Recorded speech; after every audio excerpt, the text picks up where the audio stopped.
So today I have a bit of a slower pace of a day. Definitely plan on doing a bit more chores and some basic tasks around the house. Got to do some cleaning. And then I'm going to cook some food in just a little bit. So we have very fun topics to talk about. But before I can talk about anything in any meaningful extent, let's get some cleaning done. Let's get the house cleaned.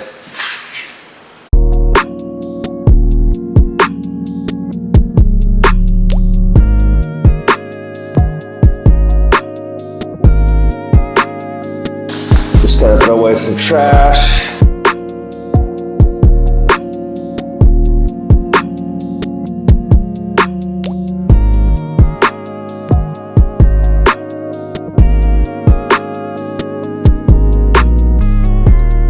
So all I have to do is throw some trash away, and then I'm gonna be out of here real quickly. So.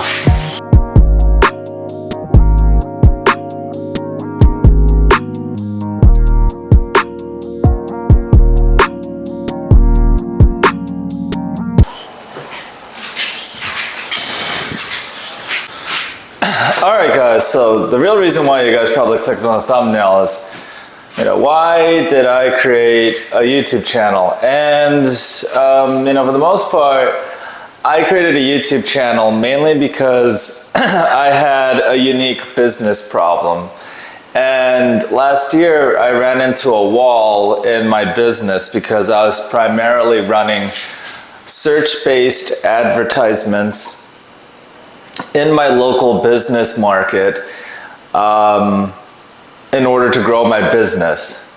And so in order to grow my business even more, I thought, heading into this next year, what could I do a little differently? And to do something different, it required some investment and time, but I thought about creating video ads. And so typically, a lot of novice entrepreneurs, what they do is they just try to outsource it. And I learned this mistake five years ago. There was this different video production project I was working on. And the girl that I was going out with at the time, she got distracted with one of the guys who was filming me while I was trying to create video content for my subscription, online digital subscription upsell. And so because I tried to, I tried this before where I outsource, I get somebody, I chum them up, I say, with my usual entree.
So I got the dishes done. I'm really stoked about that because now I was thinking of doing a combination of reheating some leftovers and cooking some additional food. I'm thinking right now I'm gonna make some salmon. So I'm gonna have salmon for lunch with some white rice. The salmon's gonna have butter on top with some salt, pepper. And then on the side, I'm gonna have some Mapo Tofu with it. So I figured that would taste good to start the day.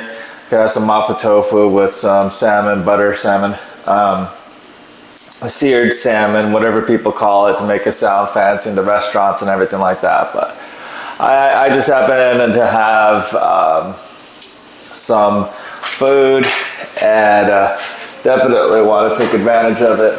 So let me think about this. We got the leftover Mapo Tofu from the Chinese restaurant, and then on top of that, I was thinking I could have some of the leftover tilapia, but not today. I want to like save the leftovers. This doesn't look very appetizing when you leave it behind like this, so I don't want to start with that. I'm going to eat that off camera. Instead, I'm going to have the tofu from yesterday, and then I'm going to have to reheat the rice. So not the fried rice. I want to hold on to the fried rice. We're going to have normal rice. And then, so we're gonna have rice. I'm gonna reheat some rice. We're gonna have some Mapo Tofu to go with it. I'm gonna make a side dish of like bean sprouts for a side as well.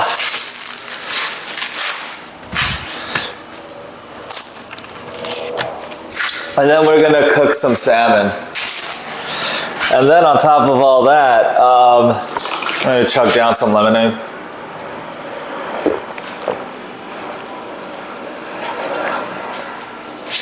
Okay, finish the lemonade. Definitely need to grab some butter. So we're gonna cook with butter. Basic butter's fine. We also need to have some sesame seed oil. I need to chop up some garlic, have some soy sauce ready in the case of my side dishes. So let's get started on some cooking. I'm excited. Aren't you guys excited? I feel like some of my cooking reminds me of a time where there were like YouTubers that were just like people who just specialized in cooking, but I incorporate it into my routine. So if you guys just want to watch me cook food, I mean, just watch those episodes and learn how to cook. I mean, that's fantastic too, I guess. I for one don't mind. So right now, we're going for the sesame seed oil on the stovetop right here. There's just one final ingredient that I need to add, which is the sesame seed oil. Alrighty.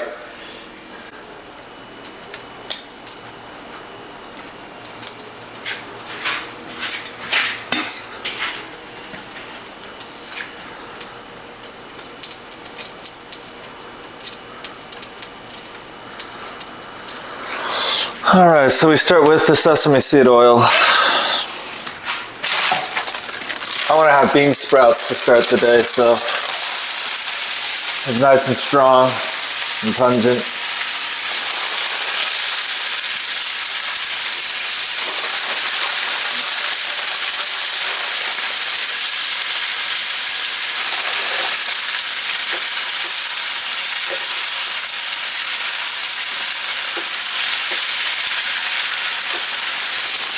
A little bit more sesame seed oil to go with it, but not too much. Up top. Now,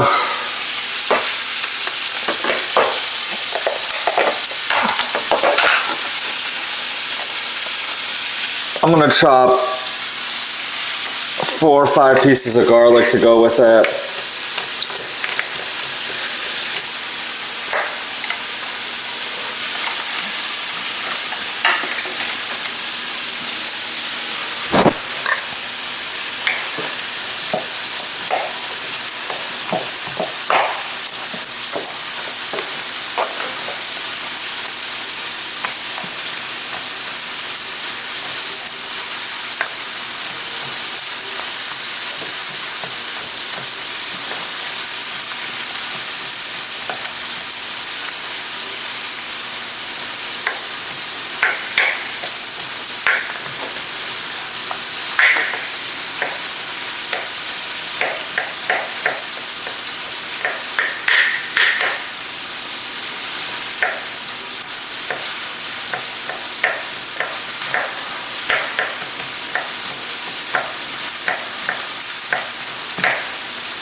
So I think we chopped enough pieces of garlic to go inside of the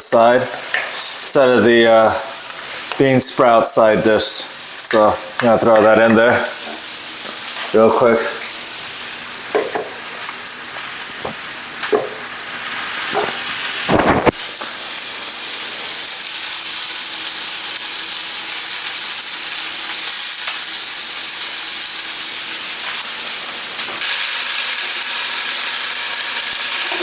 To make this work, I also add in some soy sauce, but not too much now. About a tablespoon.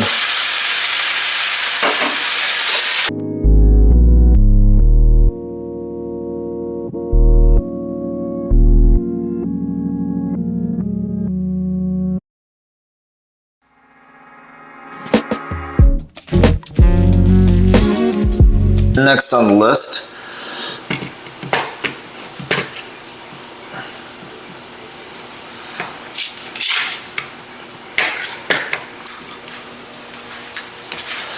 we're going to start cooking the salmon. So definitely get the butter down on the other pan. That I felt like I wanted to go big a bit more this time, so that's why I was like getting the cook at home factor down.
Alright, so definitely want to get this down correctly. There's certainly some bone left inside of this, so I want to pull that out. Salmon. So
holy cow, the bones are definitely coming out of this one.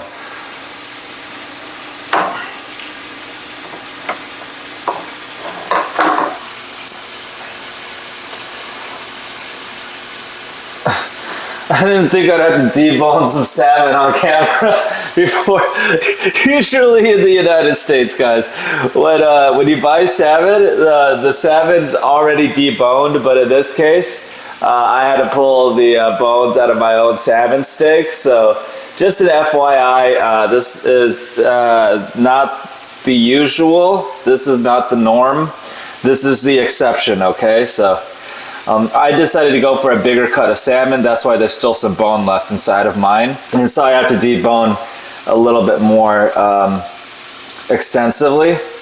And I had to be a little bit more careful with when I eat my salmon steak because I have bone left inside of my salmon steak still. So I have to debone it a bit more. But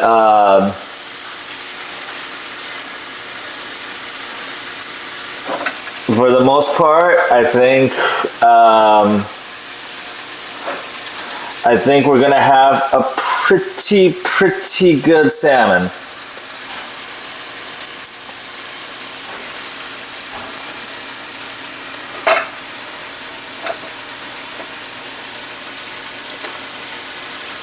I just want to debone as much of it as possible, but the stove is getting a bit hot for this fish. You know, it's been waiting, it's been searing. It's like, come on, salmon, you know you want to go in there, but there's just one problem. There's an awful lot of bone left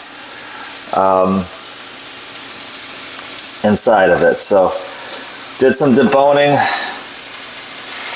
nice, and to a reasonable extent, I can withstand having some bones inside of mine.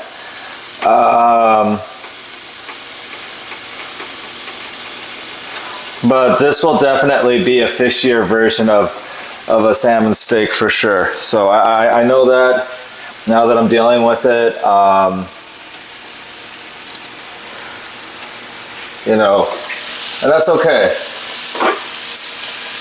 That's okay.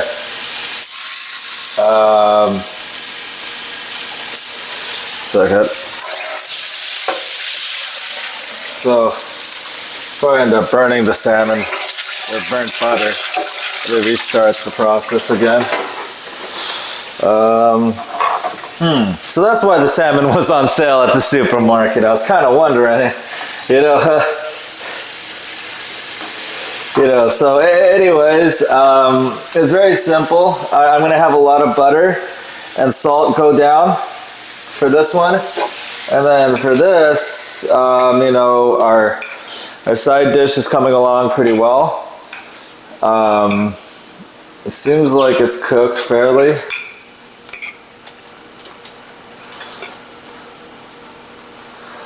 Let me see how it tastes.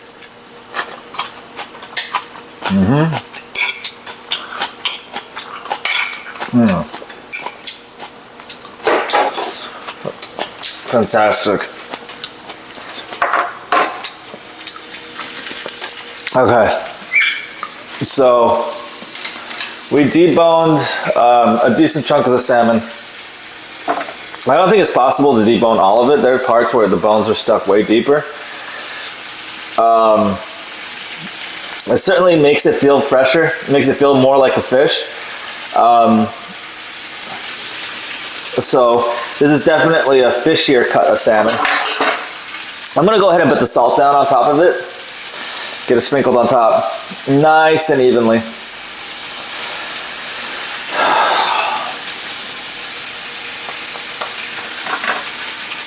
A little bit of pepper as well to go on top of it, but not too much. I don't like a lot of pepper. You just want it to be nice and light, not too much. I want to see if we can debone a little bit more. If not, okay. All right, got some more bones out of it. Not exactly a science, but hey, we got some down. On the opposite side, you know, I don't really put down anything but salt, so I'm just gonna put that down real quick. No pepper, not necessary. Just make it a little saltier.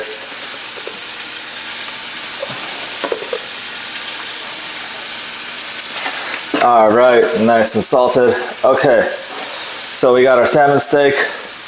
Nice and going down. So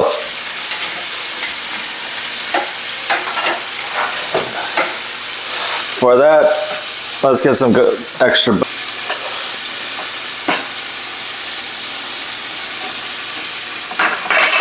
This time we know we're getting the salmon down for the butter part, so we want to go down. We want it to go down at the same time. We want lots of butter. There's no lemon in this salmon. I don't like that. I don't really like lemon salmon, so it's just butter on salmon, guys. Very simple. And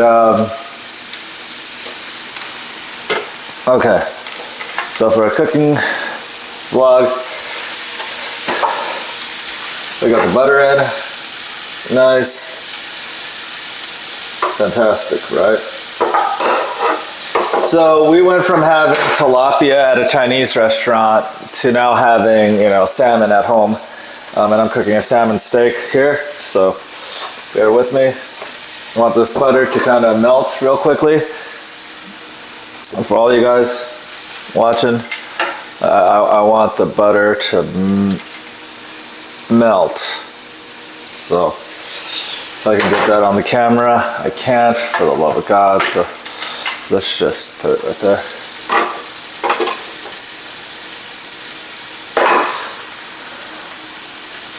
Take my hands off while cooking.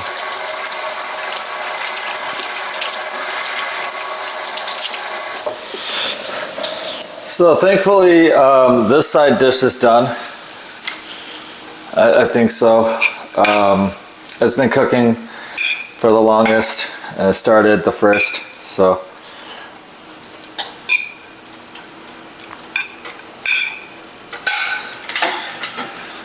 Side dish completed, one of them. So I'm gonna put that on a plate.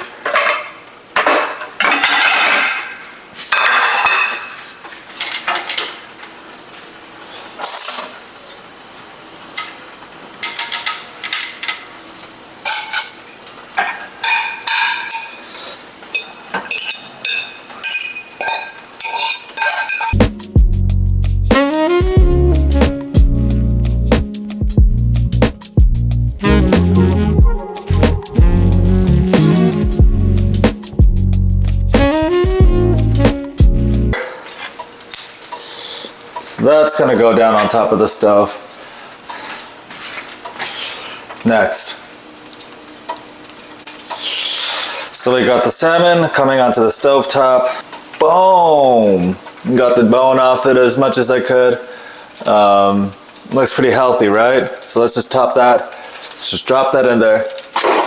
Ooh, butter just flew up onto my hands. That kind of burned. All right. Even more interesting, besides the salmon that's being cooked, let's reheat the Mapo Tofu from yesterday, because I want to have some balance in my Szechuan Mapo Tofu as another side dish for me. I'm going to reheat the side dishes that I do have from yesterday. That's the Mapo Tofu.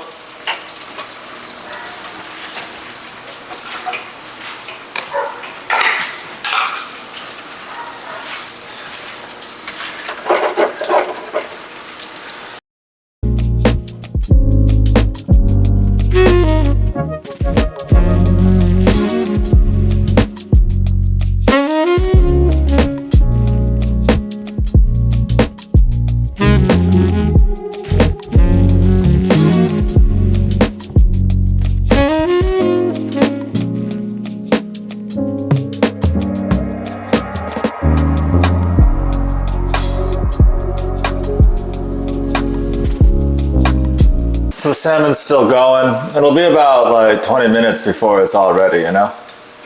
So I figured I'd just time lapse starting from this point so you guys can kind of watch the salmon and the tofu get prepared as well.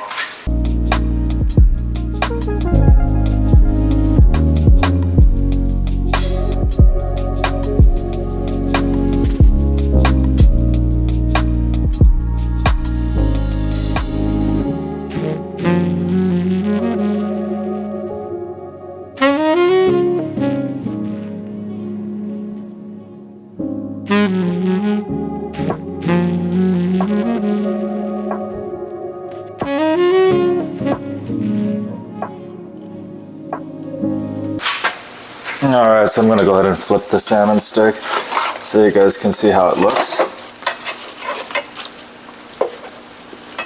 Nice and perfect, right?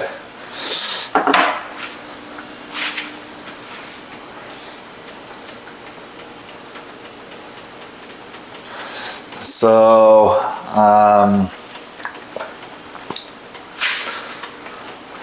having some bean sprouts with some salmon, some Mapo Tofu, and then I need to reheat a little bit of some rice.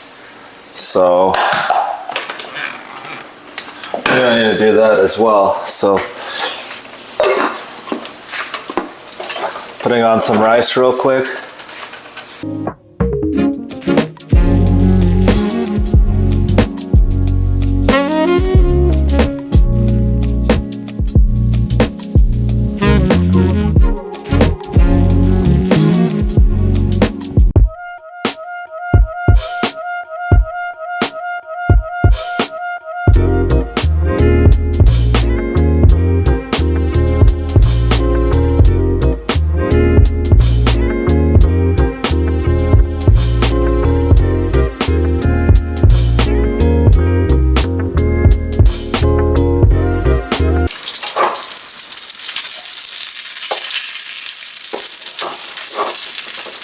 And I'll give it one more flip before I say it's good.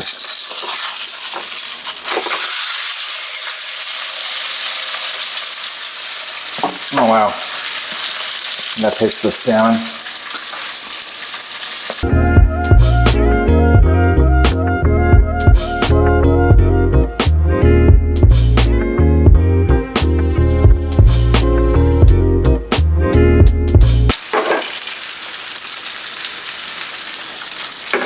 Okay, so let's get this thing plated.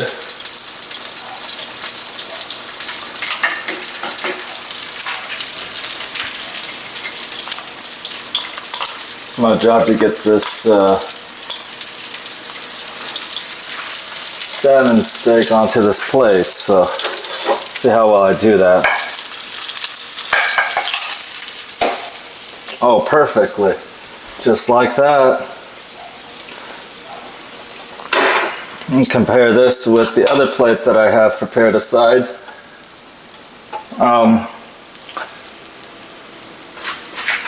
Right over here.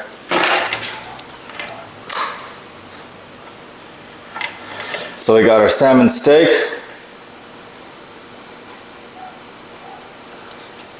And we have our sides, which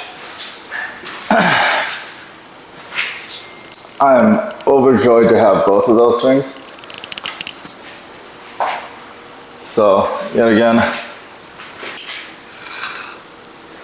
salmon is so good.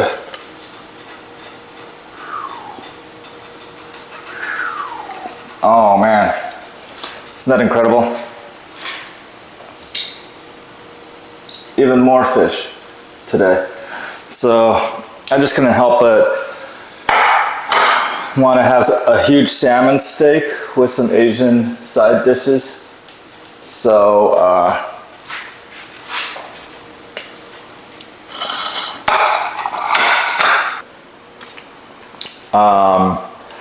but yeah, I'm gonna eat this food a bit more off camera because for the next part, I want to talk about why it's a good time or the best time ever to be a YouTuber. Or maybe I'll talk about this. Let's talk about being a YouTuber on camera while I'm eating, while I'm sitting in front of my computer actually, because that might just make things a little easier and natural for me to talk about everything. So let's try that. So if I still have your attention, I feel like, you know, eating a bit of the food on camera and stuff like that.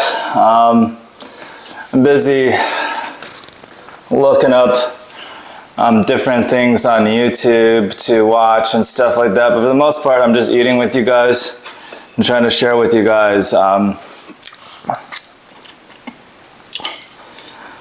let's see. Oh, it just pops. Like it just pops right off. The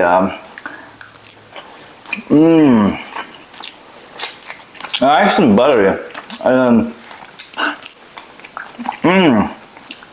Some tofu to go with that.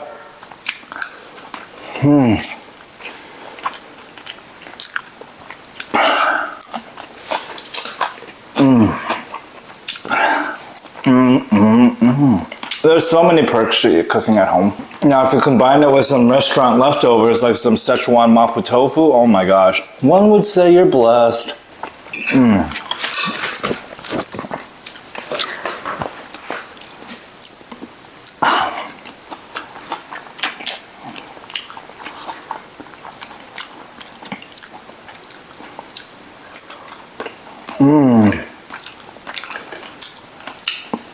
The salmon is so good.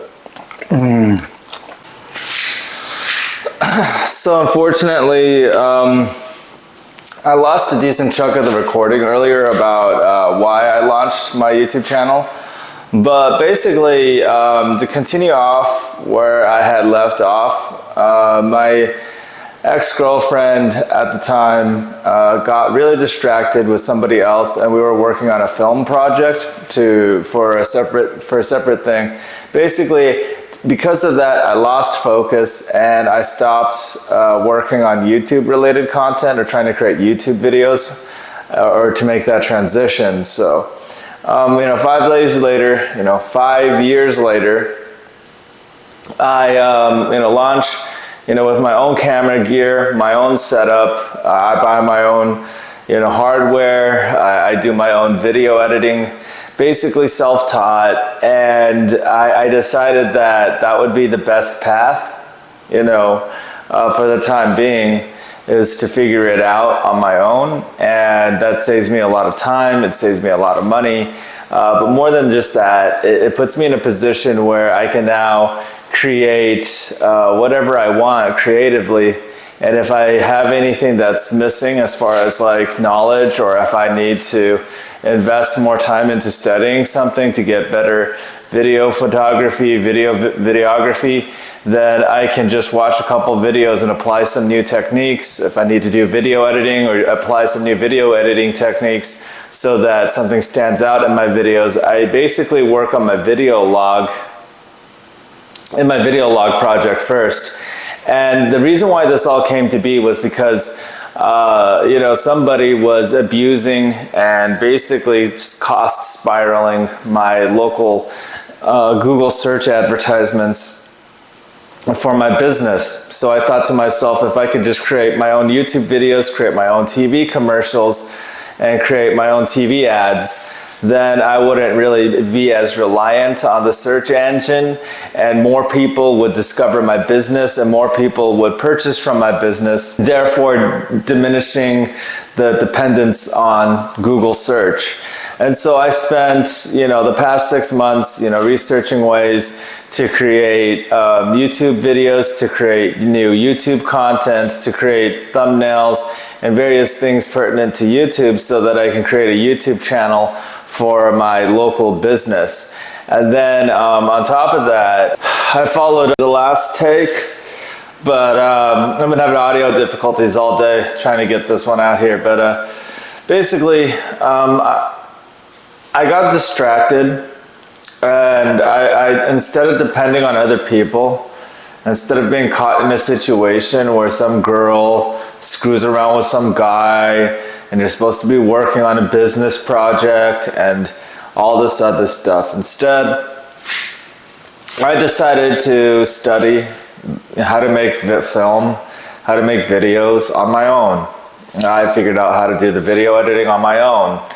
And pretty much I implemented a lot of the different tips and tricks I learned from various YouTube guides so I can get to this point. And that's why I have this separate YouTube channel away from my business channel, because in order to develop my video editing and my video production skills, I figured I would need to apply some of these skills and, basically have a lot of repetitions. And so I ended up falling in love with creating the video log format. And the reason why I ended up creating the video logs is because, you know, it forces me to film in a variety of different settings, whether it's in different restaurants, whether it's at home, under artificial light at night, whether it's during the daytime, during different day conditions and stuff. So for the most part, that becomes the thing, is that I ended up wanting to create something that viewers around the world would end up liking. And so in that process, I end up having to, you know, experiment. I have to, you know, video edit and, you know, learn and apply new things on the fly. And basically all these, you know, challenges were starting to happen where, you know, people were, you know, wasting my advertising budgets for search, and I wasn't getting customers that were motivated to purchase or buy my service. And instead, you know, we're running into a lot of problems with the search product. So I wanted to have, you know, a different, you know, customer channel. So we ended up creating videos and TV ads so that we can acquire customers and stuff like that. And so that's how we ended up at this point with the YouTube channel. Some other random group of people were busy harassing my business and thought, you know, it'd be okay to waste someone else's money and their advertising budget with advertising abuse. And so instead of just, you know, being a passive, you know, observer, or being, you know, somebody that would just, you know, take the abuse, instead I decided to be more responsive about it. So I created TV ads, YouTube ads that circulate locally here in the Los Angeles area. And that's how I end up getting customers, a combination of Google search, Google ad products, and even YouTube's advertising algorithm with its conversion-based algorithms here in Los Angeles. So that's, you know, that's why I spend a lot of time, you know, discovering new video production techniques and videography techniques while I create video logs. And that ends up feeding into a vicious cycle of me then being able to create better TV ads. And then I'm able to then end up cleaning these houses, which ends up making me film me cleaning houses, which then ends up being a part of my video log, which attracts more people to the business, which then has like this other feedback loop of me having all this added video footage laying around, which I can use for the purposes of creating new TV commercials and TV ads. And so for the most part, the reason why I create all this content in the first place is so I can be in a position to, you know, market, you know, video via video, and create better TV commercials over time. And, you know, TV commercials, you know, use a variety of text, graphics, graphical overlays, transitions, sounds, noise, music, and all of that just to engineer some quick attention or an attention grab so that customers might consider buying a product or service from a particular company. So all of that takes some skill and expertise.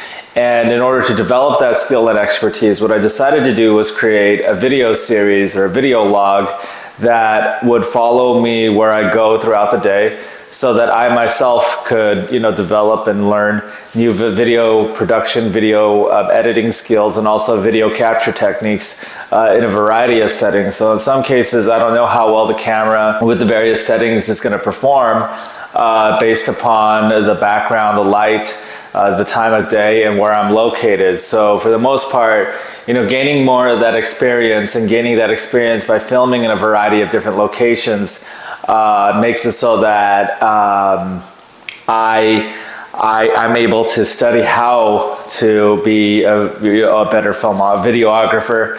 I can create better videos for my audience, and therefore by creating better videos, I can then create better TV ads. By creating better TV ads, I'm able to attract more customers. By attracting more customers, I end up having more video content for my video log, which then I have to then include into my video log.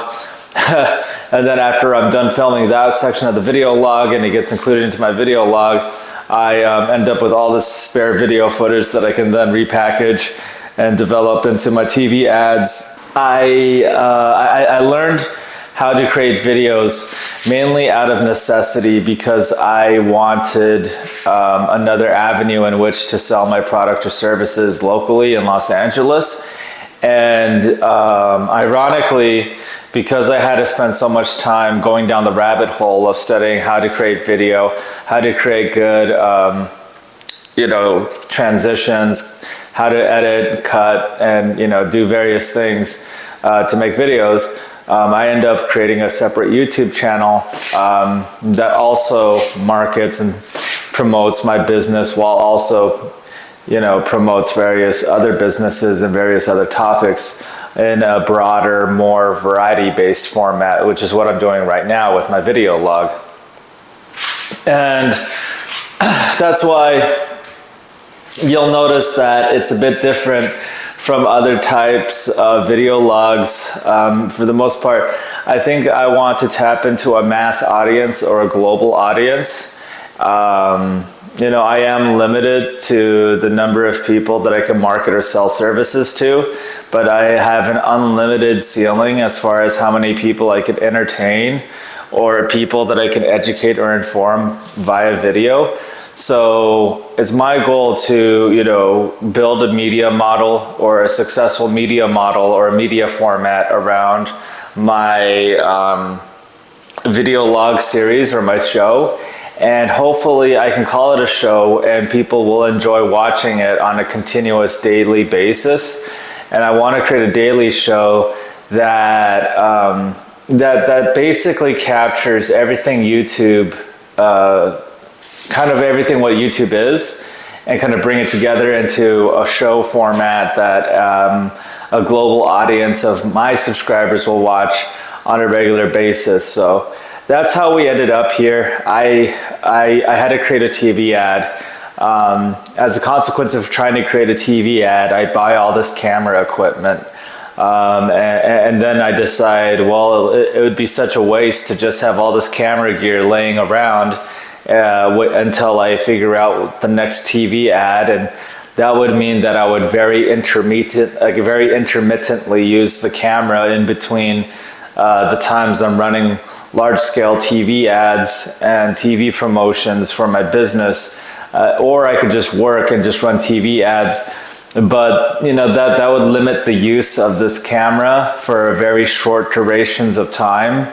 And I felt like there was more potential for repurposing the camera so that I could use it for the creation of a new YouTube channel or YouTube content, and an entirely new content format that kind of combines the elements of business shows, business vlog, personal vlog, standing head, talking just on a camera directly to the camera, asking people random people questions in a show format. Basically, even the potential for creating documentaries or even like mini series, movies, clips, whatever. I don't know. I just know that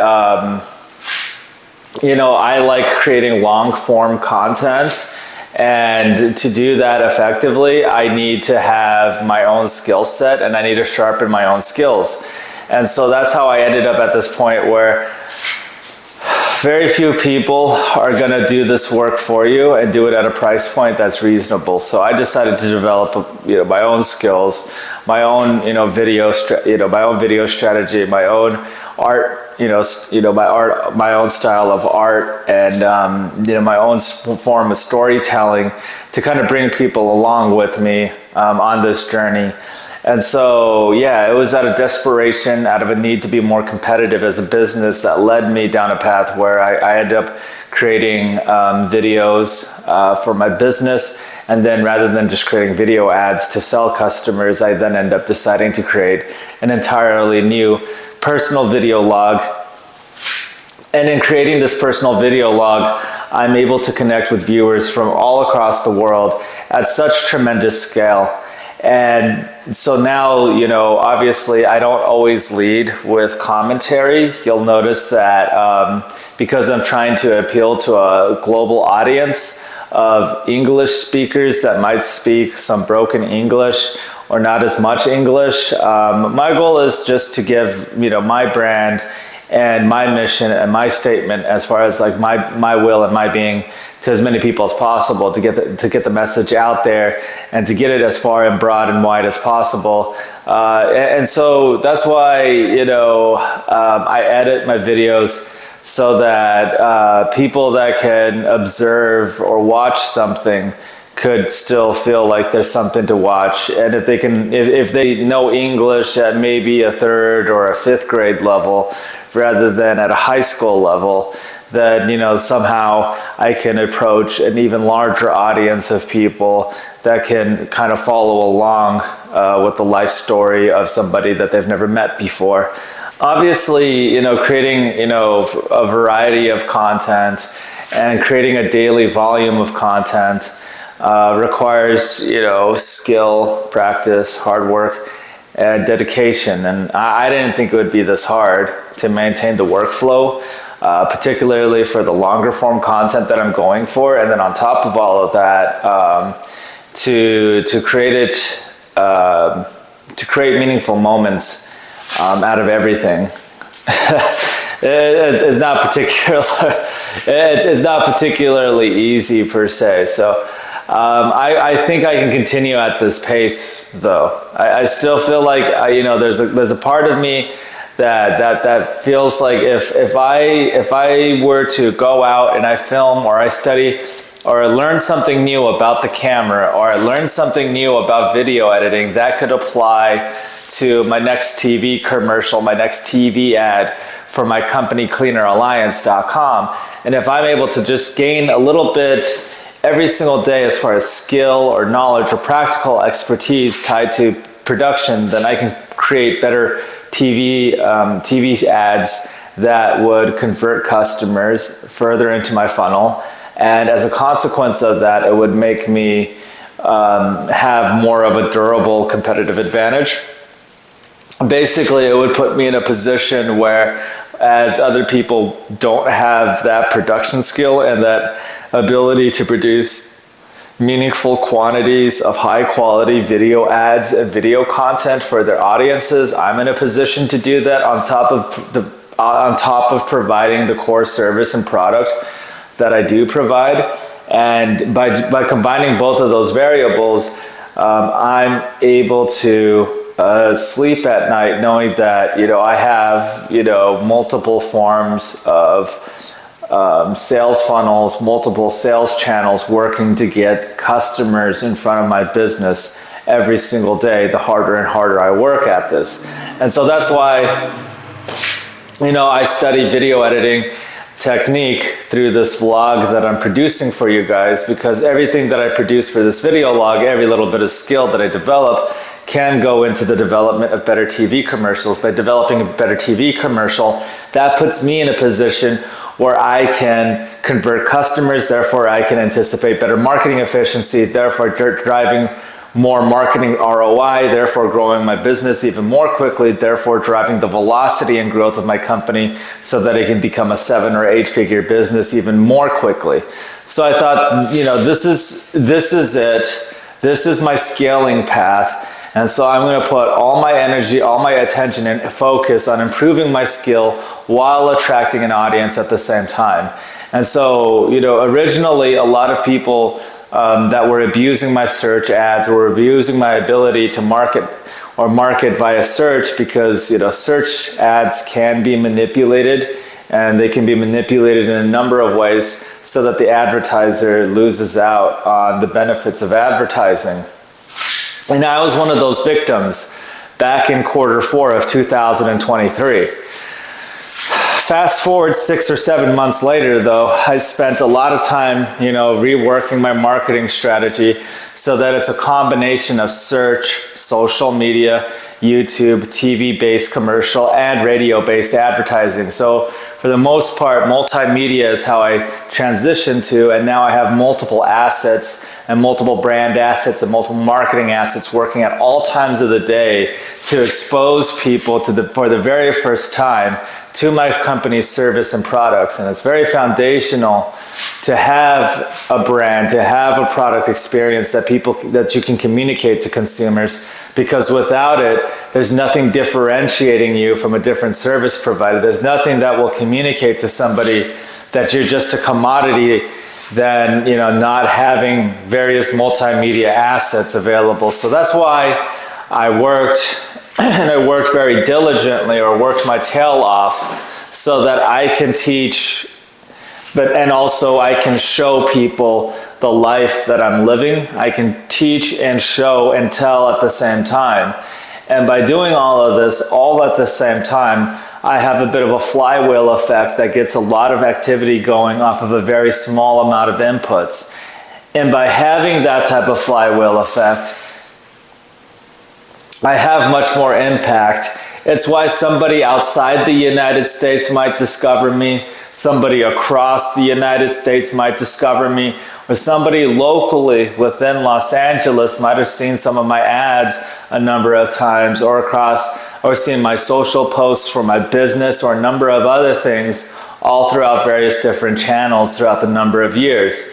So the goal is to do more of what's working, more of what's making me successful, and to double down on areas where I thought I could expand further. So to expand as an advertiser, I had to expand on my ability to produce content that would get customers in to my businesses. But more than just that, I realized that by going so deep into the rabbit hole of creating my own TV ads, I ended up being my own content creator all over again. So before all of this, at one point, I was a writer and I wrote news articles for a number of news websites. I got laid off or fired or let go for whatever reason a number of years ago, and I don't really want to talk about that part of my life so much as I want to talk about the fact that now that I have the foundations of being able to tell a story, to accumulate information, to distill that information into factual and actionable information for audiences, what I was taught to do, the next thing here is for me to be in a position to edit that, to turn all that I've learned into a digestible video format. And so that's why I created this video log series.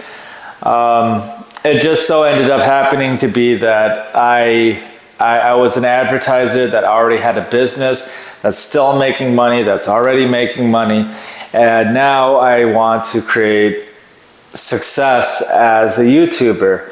And being a YouTuber, a lot of YouTubers want to be business owners, and I'm the business owner that wants to be a YouTuber, or a former media type that was specialized as like a media writer that was focused on writing. I want all of that to then translate into a great video or a great media product. And so that's how we ended up creating this video log.